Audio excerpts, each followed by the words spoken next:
Eh ben salut les amis, bienvenue sur ma chaîne Manu Agriculteur par Passion.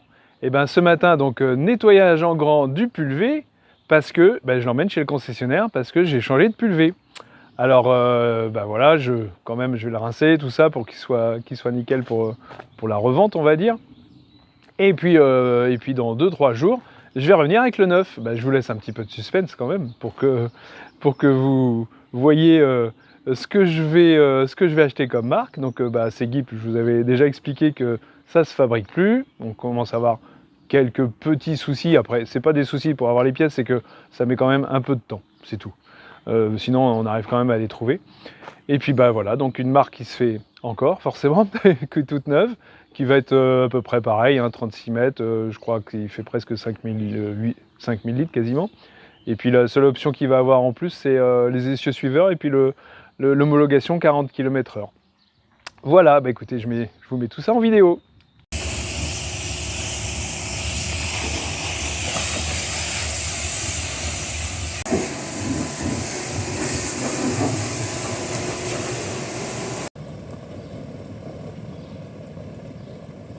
Bon là je vous mets en vidéo dans le début de mon petit tour de plaine. Là vous voyez c'est de l'orge d'hiver hein, qui a été semée assez tard.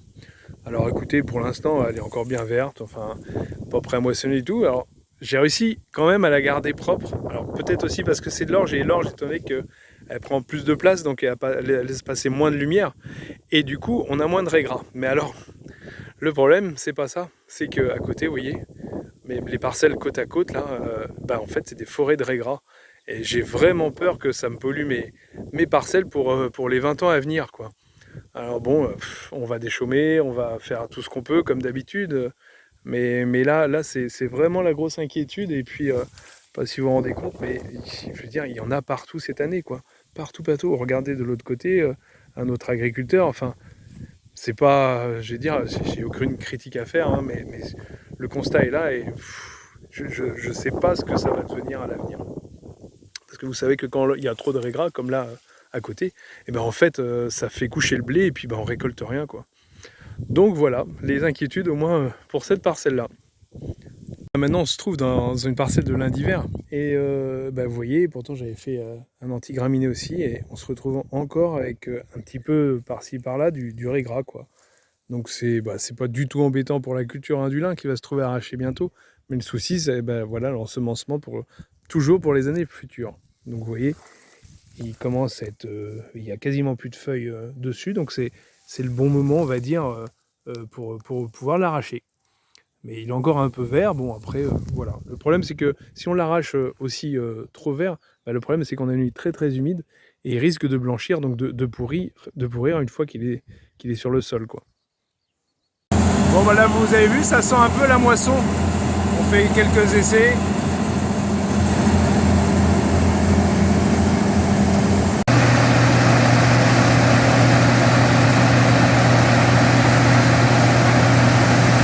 Bon, tout a l'air correct et en ordre.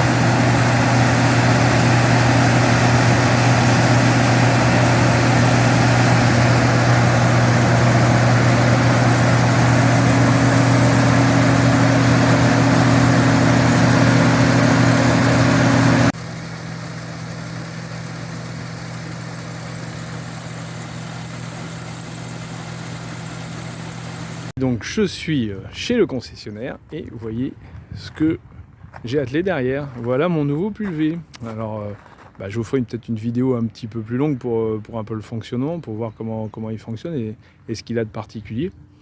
Donc voilà, là je repars avec. Et si peut-être une petite, par rapport à mon ancien, donc 36 mètres, 4800 litres, donc il a un petit peu plus, ce que je vous disais tout à l'heure, un petit peu plus de volume. Et il a surtout donc un essieu directeur à l'arrière et les freins pneumatiques donc homologués 40 km/h. On a mis une petite caméra sur l'essieu et une petite caméra pour regarder les buses quoi, les buses travaillées.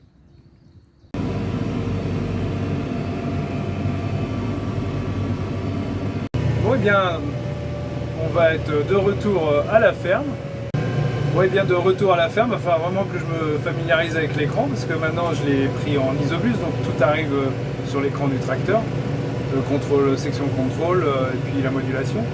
Donc bah voilà, je pense qu'il va falloir que je me regratte la tête un petit moment quand même. Et ben là, on continue notre petit tour de plaine dans les févroles de printemps. Alors elles, je peux vous assurer qu'elles apprécient l'humidité ambiante. Là, c'est vraiment une terre assez superficielle. Enfin, c'est de l'argile quand même dessous, argile avec du calcaire. Et bon, bah écoutez, elles s'en sortent plutôt bien.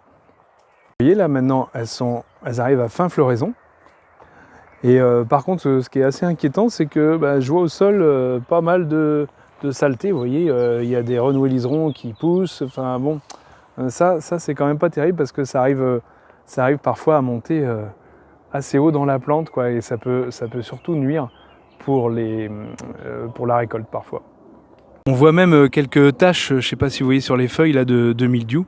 Alors ce mildiou là n'est pas le même que la pomme de terre, c'est pas la même souche, ça serait une souche qui se rapprocherait, d'après ce que j'ai compris, de la tomate. Donc là il n'y a aucun fongicide, il n'y a rien pour le contrer, quoi. Donc là vous voyez, c'est les futures gousses là, à chaque fleur il y a une gousse. Bon bah là on en voit déjà qui ont une belle forme là, forcément après ça va s'agrandir à peu près de 7, 8, 10 cm, il peut y avoir 6, 7 grains dedans. Après il y en a je pense aussi qui vont avorter parfois avec la chaleur quand on va arriver. Là pour l'instant on n'est pas trop embêté par la chaleur. Là vous voyez une grosse là qui est déjà bien formée. Je rappelle que la févrole elle rentre, alors j'ai pas le pourcentage exact, mais elle rentre dans la farine pour faire le pain français. Et puis après sinon ça part aussi pour les saumons, beaucoup pour les saumons. Alors ça peut être en France, et il y a quelques élevages là, je crois vers Cherbourg.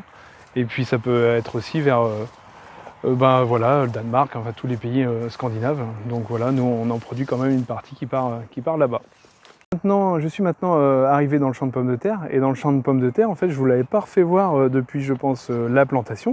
Donc vous voyez derrière moi, les pommes de terre sont quand même bien développées. Donc je vous rappelle que c'est débute à 90 pour de la pomme de terre industrielle. Et pour l'instant, on arrive à maîtriser, on va dire, le mildiou, parce que c'est vraiment une année très très favorable au mildiou, vu qu'il pleut, on va dire, tout le temps, quasiment. L'avantage cette année, c'est que moi j'ai pas d'irrigation, donc voilà, je pense que le potentiel devrait, je mets toujours le conditionnel parce que dans l'agriculture il n'y a jamais rien d'arrivé, mais devrait être quand même là cette année, quoi. Donc vous voyez, pour l'instant c'est quand même relativement sain. Et puis je pense que la floraison ne devrait pas tellement tarder, hein, à mon avis dans la semaine qui va venir, la semaine prochaine, là, on devrait y être. Il y a toujours un peu de raigrats aussi qui passe à travers, ça va être la grande plaie dans toutes les cultures. Mais bon, pour l'instant c'est plutôt encourageant. Donc maintenant on arrive dans mon champ de lin de printemps, donc qui est plutôt, on va dire, joli. Enfin, il y a une bonne hauteur pour l'année, hein. Il y a à peu près 80 cm, quoi, on va dire. Le gros problème de cette parcelle-là cette année, c'est qu'elle est soumise à l'oïdium qui est très très souvent dans la parcelle. L'oïdium, de toute façon, on descend de la voiture, on rentre dans le champ, si ça sent un peu les algues, c'est que vous avez de l'oïdium dans la parcelle. Et là, ça fait déjà 2-3 fois que je passe un fongicide et on n'en voit vraiment pas le bout. Et pourquoi cette parcelle-là, plus d'oïdium que d'autres, on ne sait pas. L'oïdium, là, en fait, vous voyez là, au bout de mon doigt, au bout de mon pouce, là, sur la feuille, vous avez comme une, je sais pas, on pourrait dire une petite pellicule blanchâtre. Ça, c'est l'oïdium, ça. En fait, c'est souvent dû aux années très très humides. J'ai quelques spots comme ça qui ont versé déjà il y a une semaine, et puis vous voyez, là, ça ne s'est pas relevé. Donc bon, ça va, il n'y en a pas très très grand, mais souvent, un lin, il peut verser, alors arrivé à un certain stade, il peut verser et se relever, hein, plusieurs fois. Mon lin d'hiver, il s'est relevé, versé et relevé au moins 7-8 fois. Et là, vous voyez, ça fait une semaine qu'il ne s'est pas relevé, donc là c'est plutôt pas bon signe, parce que la verse est apparue un peu trop tôt, quoi. Il n'y avait pas assez de fibres encore dans la tige. Donc là, vous voyez, les fleurs aussi, les fleurs de lin se sont fermées, là, parce qu'on est dans la soirée. Et demain matin, si on revient assez tôt, vous verrez aussi un beau champ de fleurs bleues. Et maintenant, je me trouve donc dans mon champ de maïs, c'est du maïs grain, hein. Après, j'en fais vraiment pas beaucoup, hein. C'est parce que c'était pas pour une petite parcelle là, je savais pas trop quoi faire comme culture cette année, donc j'ai à peu près 3 hectares de maïs. Vous voyez, c'est pas énorme, mais je suis plutôt satisfait parce que il est très bien abrité aussi, hein. Je sais pas si vous voyez à peu près la parcelle. Je suis comme une petite vallée en fait, c'est plutôt de la bonne terre. Et puis il n'y a jamais de vent, quoi. Donc si on gagne 2-3 degrés tous les jours, voilà, je vais un peu plus vous faire voir un peu la hauteur du maïs, parce que dans le Calvados, je peux vous assurer que les maïs, ou même en Normandie en règle générale, ils sont pas jojo pour dessous. Donc vous voyez, le maïs est plutôt quand même assez satisfaisant pour l'année.